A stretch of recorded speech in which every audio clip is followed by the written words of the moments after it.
ভাবুন তো, আপনি সমুদ্রের মাঝে একটি বিশাল কন্টেনার জাহাজে দাঁড়িয়ে আছেন। চারদিকে শুধু পানি আর পানি। হঠাৎ এক বিকট শব্দ, ধপাস। একটার পর একটা দৈত্যাকার কন্টেনার জাহাজ থেকে ছিটকে পড়ছে সমুদ্রে।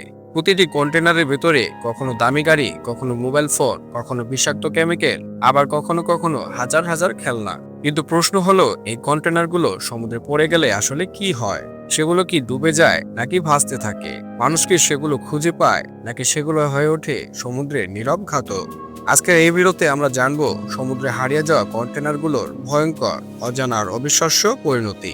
ভিডিওটা শেষ পর্যন্ত দেখুন, কারণ শেষের তথ্যগুলো আপনার ভাবনায় বদলে দেবে। বছরে কত কন্টেনার সমুদ্রে পড়ে বিশ্বাস করবেন কিনা জানি না, কিন্তু প্রতি বছর গড়ে 1000 থেকে 10,000টি কন্টেনার পড়ে যায় সমুদ্রে। ওয়ার্ল্ড শিপিং কাউন্সিল অনুযায়ী 2013 থেকে 2022 সালের মধ্যে গড়ে প্রতি বছর প্রায় 1566টি কন্টেনার সমুদ্রে হারিয়ে যায়। আর 2020 সালে একটাই ঘটনা, জাপানের কাছে MV-1 এপুস নামের জাহাজ থেকে 1800 এর বেশি কন্টেনার সমুদ্রে পড়ে যায়। এই কন্টেনারগুলো পড়ে যায় মূলত ভয়ঙ্কর ঝড়, বিশাল ঢেউ, জাহাজের ভারসাম্য নষ্ট হওয়া, ভুলভাবে কন্টেনার বাঁধা, পুরনো বা ক্ষতিগ্রস্ত জাহাজ। কিন্তু সমুদ্রে পড়ার পর গল্পটা শুরু হয় আসলে তখনই। কন্টেনার কি সঙ্গে সঙ্গে ডুবে যায়? অনেকের ধারণা কন্টেনার পড়লে সোজা তলিয়ে যায়। বাস্তবতা কিন্তু আলাদা। একটা খালি কন্টেনার ভাসতে পারে ঘন্টার পর ঘন্টা। কিছু কন্টেনার ভাসে দিনের পর দিন, আবার কিছু কন্টেনার আংশিক ডুবে থাকে ঠিক জলের নিচে। এটাই সবচেয়ে ভয়ঙ্কর অবস্থা, কারণ জাহাজের রাডারে এগুলো ধরা পড়ে না। ছোট নৌকা বা মাছ ধরা ট্রলারের সাথে ধাক্কা লেগে মুহূর্তে ডুবে যেতে পারে নৌকা। বিশেষজ্ঞরা একে বলে ঘোস্ট কন্টেনার্স, অদৃশ্য ঘাতক। জাহাজ দুর্ঘটনার নীরব কারণ।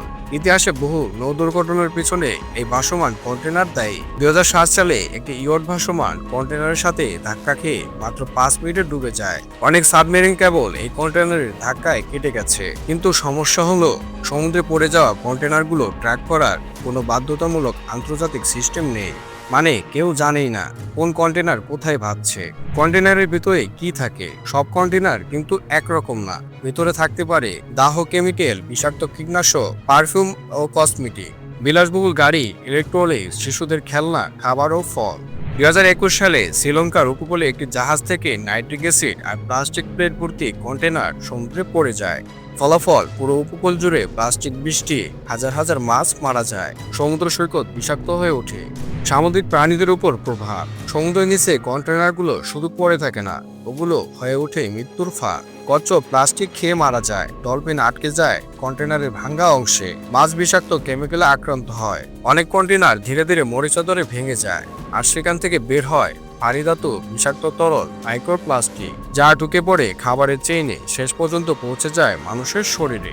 কেউ কি কন্টেনার লুট করে? হ্যাঁ, এমন ঘটনাও আছে। কিছু কন্টেনার ভেসে আসে আফ্রিকার উপকূলে, ইন্দোনেশিয়ার দ্বীপে, এমনকি ইউরোপের সৈকতে। স্থানীয় মানুষ সেগুলো খুলে ফ্রিজ, জুতা, খেলনা, খাবার সব নিয়ে যায়। আইনের চোখে ওগুলো চুরি, কিন্তু বাস্তবে এই মানুষগুলোর কাছে এটা সমুদ্রের উপহার। দায়িত্ব কার? প্রশ্ন আসে, কন্টেনার পড়ে গেলে দায়ী কে? উত্তর স্পষ্ট না। জাহাজ মালিক, পণ্য মালিক, বীমা কোম্পানি, নাকি কেউই না? বেশিরভাগ সময় বীমা টাকা দেয়, কাগজে ঘটনা শেষ। সমুদ্রের নিচে পড়ে থাকে কন্টেনার, পরিষ্কার করার খরচ এত বেশি যে কেউ আগ্রহ দেখায় না। তবে আশার আলো আছে। কিছু দেশ প্রস্তাব দিচ্ছে জিপিএস ট্র্যাকার বাধ্যতামূলক, কন্টেনারের flotation device, real time monitoring, জলের সময় জাহাজ চলাচল সীমিত করা। কিন্তু প্রশ্ন হলো, মানব সভ্যতা কি নিজের লাভের বাইরে সমুদ্রকে বাঁচাতে রাজি? সমুদ্র শুধু নীল পানি না, সমুদ্র আমাদের খাবার দেয়, অক্সিজেন দেয়, জীবন দেয়। আর আমরা সেখানে ফেলে দিচ্ছি লোহার গোফে ভর্তি বিষ আর প্লাস্টিককে। পরের বার যখন আপনি সমুদ্র দেখবেন, মনে রাখবেন তার নিচে লুকিয়ে আছে শত শত হারিয়ে যাওয়া কন্টেনার, নীরব কিন্তু মারাত্মক। আমি ছিলাম ফিয়াব থেকে। ভিডিওটা ভালো লাগলে লাইক দিন, মতামত লিখুন, আর এমন ভয়ঙ্কর সত্য জানতে চ্যানেলটি সাবস্ক্রাইব করুন। আল্লাহ হাফেজ।